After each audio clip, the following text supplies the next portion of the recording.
So when I started your teachings not that long ago, everything really resonated with me, and I felt like for most of my life I've been in alignment, and I've always followed my intuition in a way that has led me to be a very happy person and have things come into alignment for me very easily. My friends have always said, "You're so lucky, things just come to you." And recently I think I've struggled to follow my emotional guidance system, and it's really the first time I feel lost, where like you're in a situation and it doesn't feel good, so you get out of it, and then that doesn't feel good, so then you have a desire to go back, and it's been confusing. You think you're overthinking things? Probably. Maybe trying too hard a little bit? Yeah. Trying to turn on the gas before you're pointed in the right direction? Look at it this way. Without even really knowing about this, you did know that you wanted to feel good, and you did know that you are an uplifter and you wanted to be of value. And so you just sort of leaned that way, and it came fairly easily to you. So can you identify what has changed now that it feels more confusing? There were two probably contributing factors, big areas of my life. I moved out to the West Coast, I took a new job, and started feeling more desires about what I didn't want to do work-related, and then also was in a new relationship. So. Oh, gee. So, is it possible, without even realizing it, that at least some of your alignment that you were describing was because you were in an environment of stability where most of the conditions that you were observing didn't challenge you? Definitely. And so, since you weren't challenged, you really didn't know how to develop your sea legs. So you weren't really conscientious about guiding your thoughts, because your thoughts were mostly just what you were observing. We started with that here today. So how would you describe your current state of being? For example, would you say, I now understand more clearly than ever before the importance of the direction of my thoughts? Yes. And I now understand more clearly than ever before that I have a guidance system that makes that pretty easy. I have a guidance system that could make that pretty easy. I have access to a guidance system that when I click into it, I know what to do. So it's accessing the guidance system. Last week we gave an analogy, and Esther's been laughing about it, talking to different people about it ever since, that for years, the analogy that we've given about alignment is, imagine a cork floating on the surface of the water, and you can hold it under the water, and let's call that negative emotion or lack of alignment. But when you let go of it, it floats right back up to the surface again. And so we've offered that for quite a while. And then recently, we've been offering the analogy about the importance of hooking in or being a vibrational match or finding resonance with your source. And that not doing that would be like vacuuming your floor without plugging the vacuum cleaner in.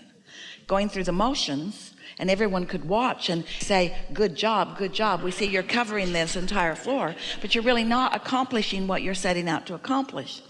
And then recently we offered another analogy which Esther really liked because the visual in her mind was so pleasing. So here's your vacuum cleaner, you, and because you do attract through sucking. And you want to be plugged in to that source energy. So your electrical cord is alive and headed for the outlet. It knows where it wants to be. It's natural that it be there, and it's going there.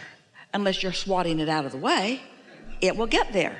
Unless you're pulling it back, wait a minute. Your alignment is so natural. Your alignment will happen unless you do that thing that doesn't let it happen. Your alignment will happen unless you do that thing that doesn't let it happen. What is the only thing that you do that doesn't let it happen? You think thoughts in opposition. And when you do that, you feel negative emotion. So every time you feel negative emotion, it's like you're jerking that cord back. You're not letting it hook in, because as soon as it hooks in, you'll be fully empowered. So what kinds of things, we know that you know, it'll be easy to have this conversation. What kinds of things do you notice yourself doing that are like that, where you think or speak in opposition? I will, when I have a negative thought, instead of finding a better thought, sometimes I dive into it. All right, so everybody does that, and you know why? Law of attraction is powerful.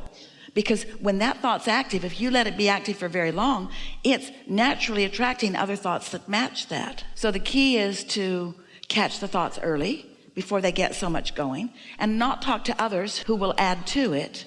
What else?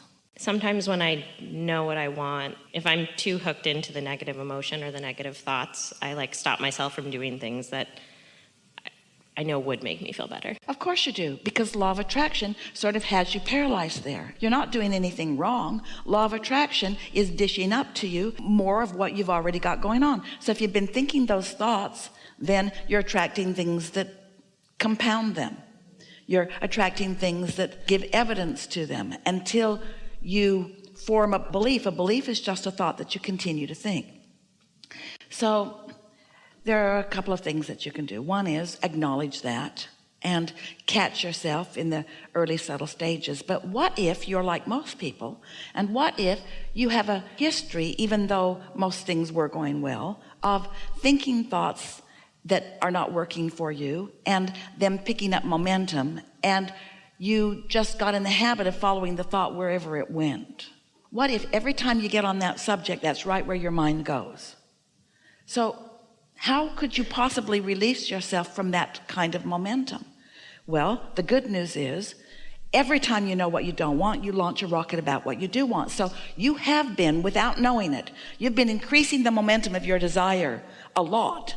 And it's formulated in this vibrational reality. We are forming this circle because it's attracting cooperative components. We call it a vortex because we wanted you to accept the reality of it, even though you can't see it or hear it or smell it or taste it or touch it. It is real. So knowing that it's real, even though you can't find the thought, knowing that it's real, doesn't that sort of kind of make you feel better? It does. So when you say, I know what I want is out there, even though I can't find it yet, knowing that it is out there, does that make you feel better or worse? Better.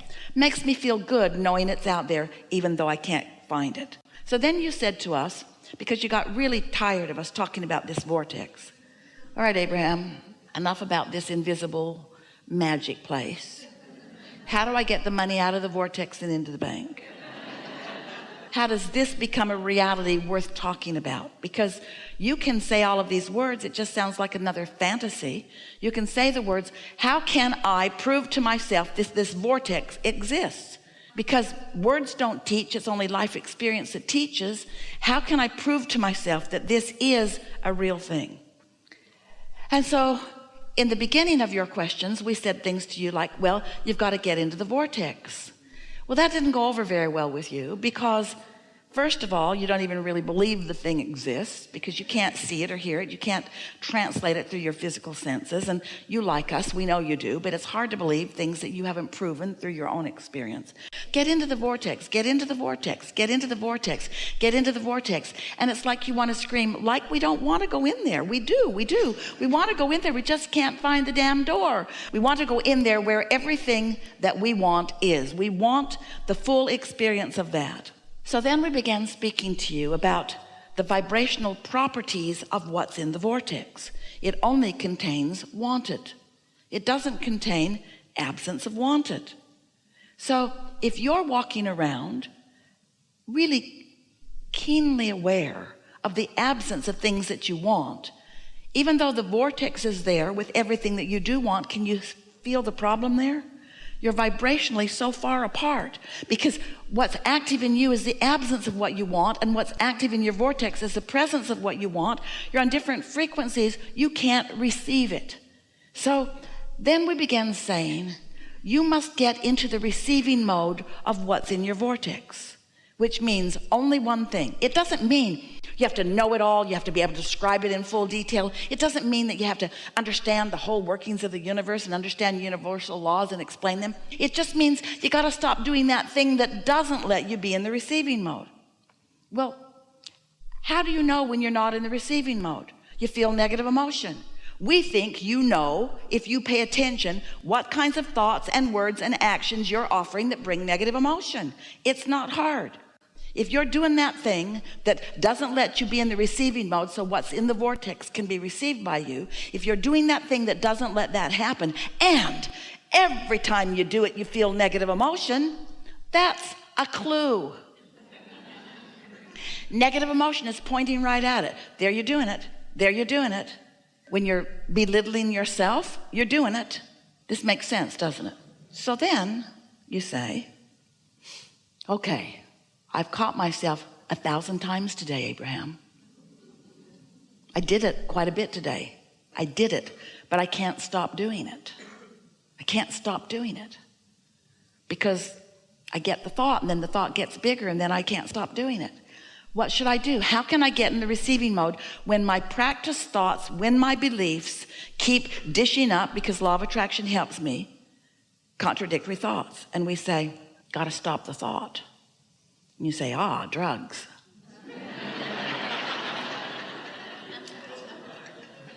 Not exactly what we meant. You've got to stop the thought.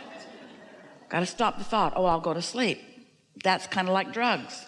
It's temporary.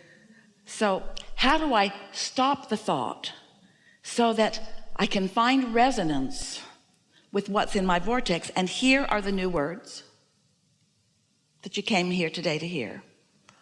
How can I stop the thought and allow the resonance so that my source can teach the physical me the vibration of it? If I could just be awake, not asleep, awake, not under the influence. If I could just be awake and stop the resistant thought, the vibration of my source, the influence of my source, the influence of the energy that creates worlds will inundate me. It will fill my mind. It will show the cells of my body and the faculties of my mind. It will teach me that vibration if I will allow myself that space of that resonating. And you say, how do I do that? And we say, quiet your mind. What do you mean? Meditate. Oh no, not that again. Quiet your mind, which means stop the thought, which means find something to focus upon that's not that interesting. And as you quiet your mind, you'll feel it. You'll feel the detachment beginning to come. And if you do that every day for 15 or 20 minutes, so you quiet your mind and your vibration rises, and as your vibration rises, you feel the resonance. The source energy that is you will offer a vibration that is so compelling and so influential that the vibration of your being will begin to mimic it. It will become it. It will be you. Until before long, you will be a vibrational reflection of everything that you've been asking for, and no longer a reflection of the opposite. Did you hear it? So we could have a lot of conversations, and we actually like to do that. You could say blah blah blah, and we could say blah blah blah, and you could say blah blah blah. And can you hear how much better our blah blah blah is than your blah blah blah? You could say, I'm not sure what I'm doing, and we would say, well, you're getting better at this. And you could say, well, I once used to be better at it. And we would say, well, you can be better at it again. And you say, well, I'm not maintaining it very well. And we say, nothing that has been in the past makes any difference. And you could say, well, I really want to get my bearings here. And we say, you're getting your bearings. And you could say, well, I'm not sure what to do. And we would say, but your guidance system does know and is offering it to you continually. We could talk and talk and talk, and we could soothe and soothe and soothe, and that helps too. That's what selectively sifting of thoughts does. Or you could take the shortcut. You could find 15 or 20 minutes in the morning of your day. It's better in the morning because not so much momentum has got going in opposition to your alignment. You could quiet your mind, and you could allow your vibration to rise, and you could allow that resonance to be there, and you could begin to receive impulses and ideas that then when you follow them and the results are obvious, now you're also observing the results, which causes you to compound or practice longer. In other words, so the better it gets, the better it gets, the better it gets, the better it gets. So much so that in a very short period of time, you come to the hot seat and you say, Abraham, in the past, oh, never mind, the past doesn't matter. Frequently, what I'm noticing is I'm so tuned in that I just feel great all the time. And I have this spirit of adventure and passion about things. And everything's good with me. Just want to report in. See what we're getting at?